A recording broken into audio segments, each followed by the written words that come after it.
La República es sin duda la obra más importante de Platón, compuesta en 10 libros, contiene las principales doctrinas de la filosofía platónica.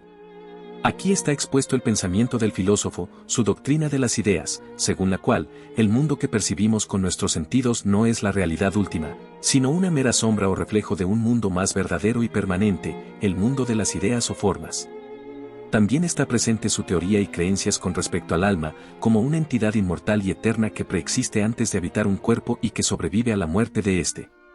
A lo largo de la República, Platón va explicando su proyecto de un estado ideal, se dedica a la discusión y construcción de una ciudad ideal, tratando cómo se manejaría ahí la justicia, el gobierno, la educación y la filosofía. Con el propósito de proteger a esta república ideal, es que Platón comete un acto que marcará la posterior relación entre filosofía y literatura. Nos referimos a la expulsión de los poetas de la República. Platón argumenta esta expulsión en base a criterios morales e intelectuales.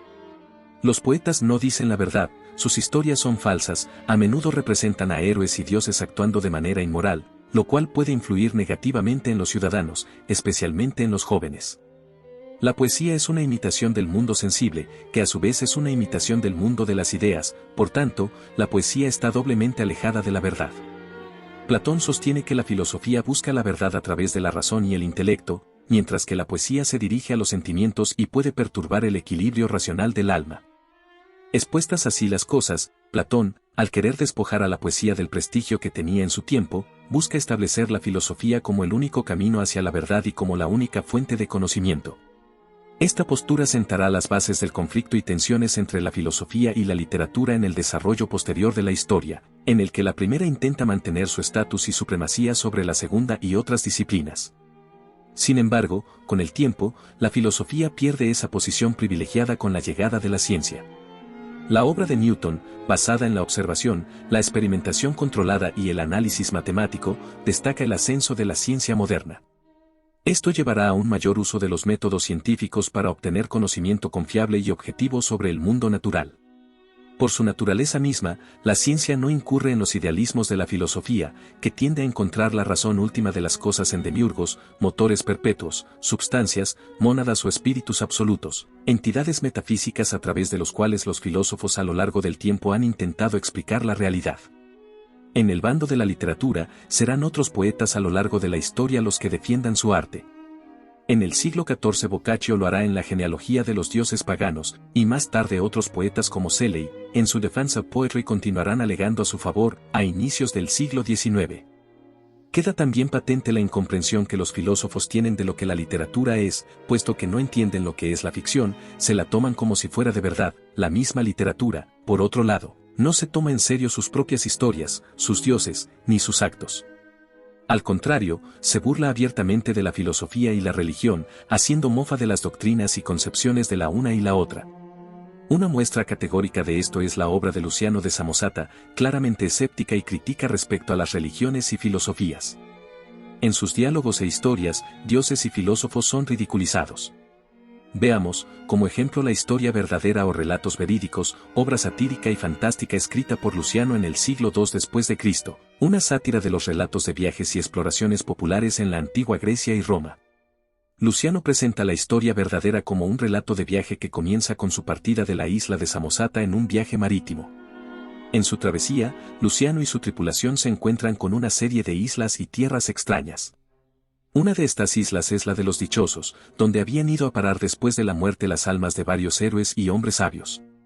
En su descripción de la isla y sus habitantes, Luciano dice: Vi también a Sócrates, hijo de Sofronisco, charlando con Néstor y Palemades. En torno suyo estaban Jacinto de Esparta, Narciso de Tespias, Hilas, y otros jóvenes hermosos.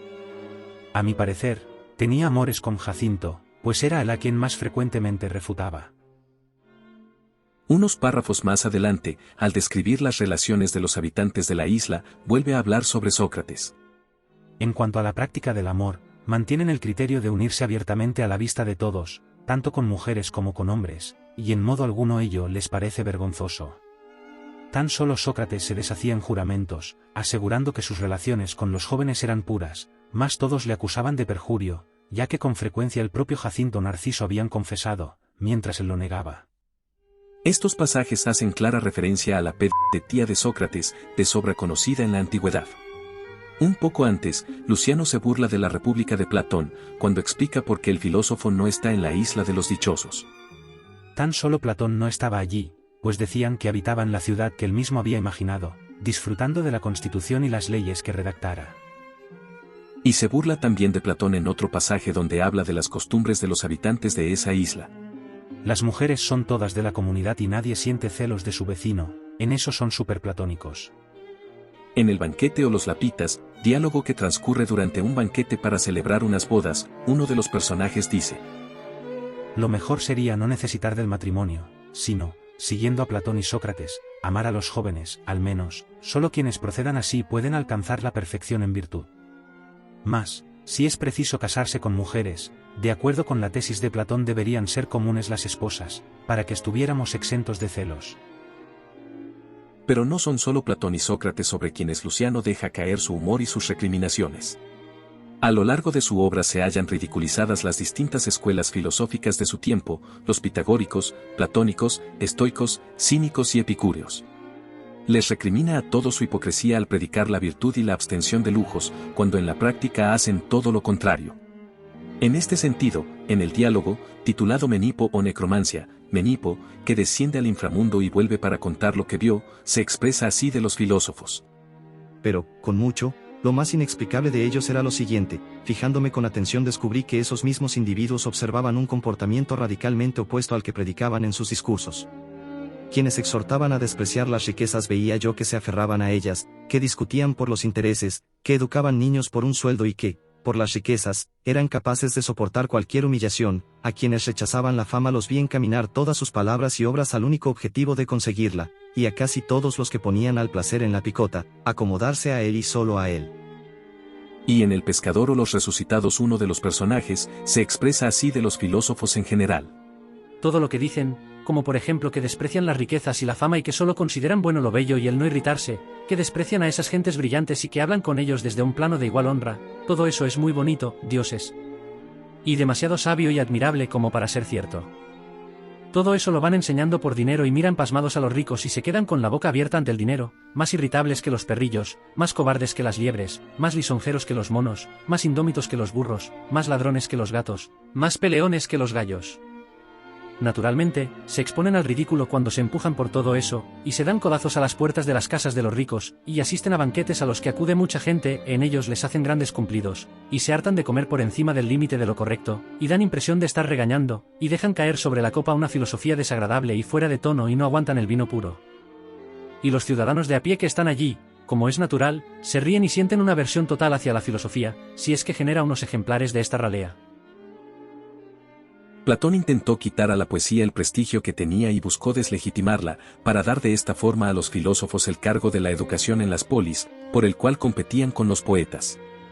De hecho, la rivalidad entre poetas y filósofos venía de antes. Ya otros filósofos eminentes como Genófanes, Pitágoras, Empédocles y Heráclito argumentan contra los poetas a favor de los filósofos. Del lado de los poetas, ya Aristófanes se burla de los filósofos en su comedia Las nubes, donde Sócrates es mostrado como un tipo arrogante, un vagabundo mal vestido y soberbio.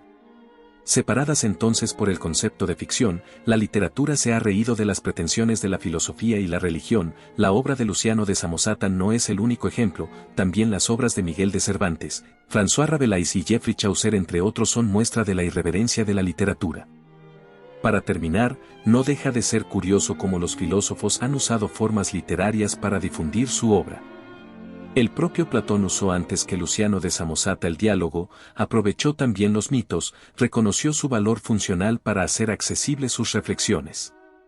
A lo largo de los siglos no ha dejado de ser así, la filosofía se cubre con la literatura para llegar a un mayor público, que de otra manera no voltearía a verla.